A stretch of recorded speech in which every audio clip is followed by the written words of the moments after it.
Good evening. I'm Ernie Tonquich, world-renowned thespian extraordinaire of the old theatre. Tonight, I'm here to recite for you the flooring story. Through the use of 3-camera shoot.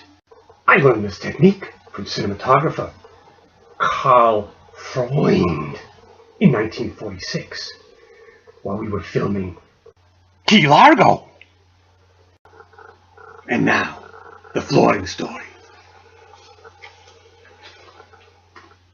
In my youth, I once spent a high school summer vacation working for a flooring installer named Wally.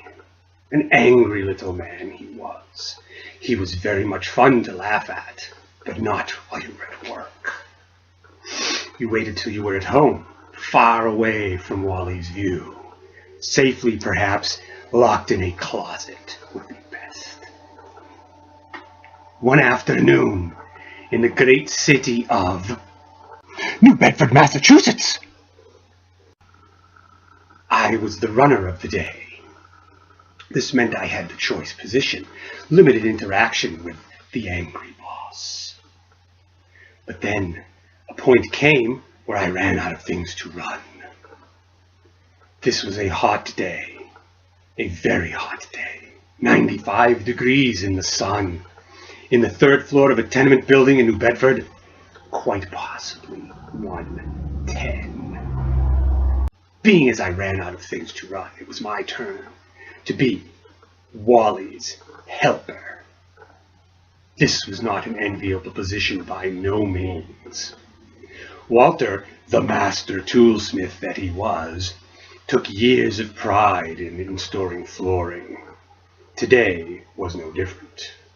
We achieved a point where the flooring boards would not lay as they were supposed to next to each other. Wally got down on his hands and knees to adjust them manually. He was used to this from many years of laboring over hard wood. Once on his knees, he looked up at me. "Do you know what you do with a piece of flooring that doesn't fit, kid?" I was shocked, stunned. Feebly, I shook my head. Luckily, Wally turned his attention away from me. Sweat poured from his massive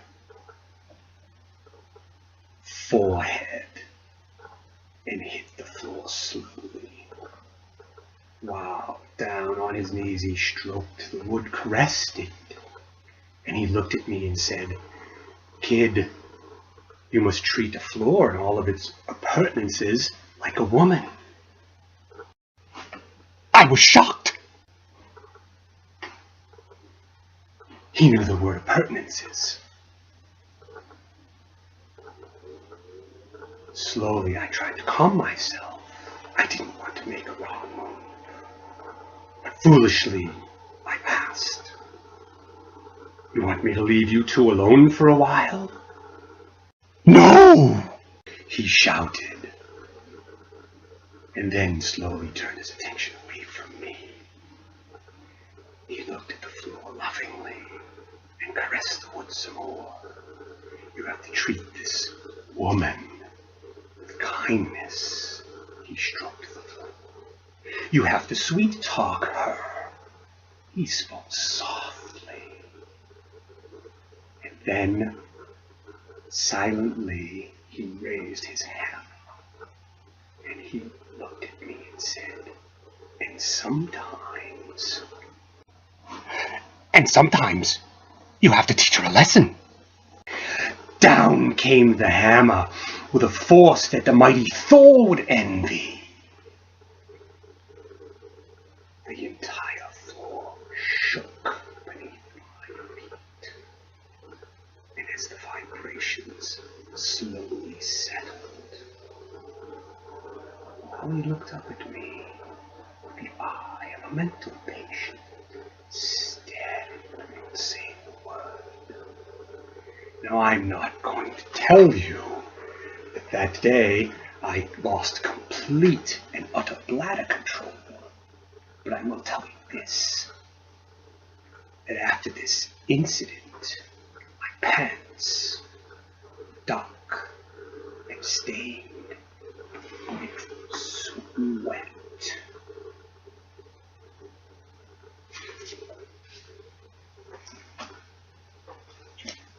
Thank you for joining me this evening.